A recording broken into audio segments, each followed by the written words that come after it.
શહેરના વિવિધ પોલીસ સ્ટેશનોમાં નોંધાયેલા ગુનાઓમાં વોન્ટેડ અને નાસ્તા ફરતા આરોપીઓને પકડવા માટે ચાલી રહેલી ઝુંબેશ અંતર્ગત ક્રાઇમ બ્રાન્ચની ટીમને સફળતા મળી છે। જવાહરનગર પોલીસ સ્ટેશનના ઠગાઈના ગુનામાં છેલ્લા કેટલાક સમયથી ફરાર આરોપી વિજય ઉર્ફે કાણિયો લક્ષ્મણભાઈ મારવાડીને ક્રાઇમ બ્રાન્ચે ન્યૂ VIP રોડ પરના ખોડિયારનગર વિસ્તારમાંથી પકડી પાડ્યો છે।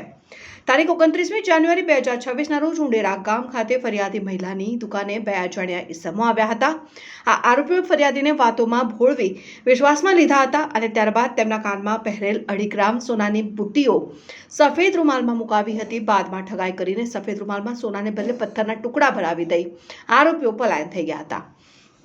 આ ગુનાની તપાસ દરમિયાન પકડાયેલા આરોપી વિજય મારવાડીની સંડોવણી બહાર આવી હતી। આરોપી ધરપકડથી બચવા માટે સતત ફરાર થઈ રહ્યો હતો અને પોલીસને હાથતાળી આપી રહ્યો હતો।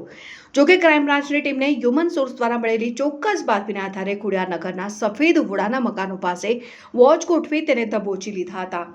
પોલીસે આરોપીની પ્રાથમિક પૂછપરછ પૂર્ણ કરીને વધુ તપાસ માટે તેને જવાહરનગર પોલીસ સ્ટેશને સુપરત કર્યો છે।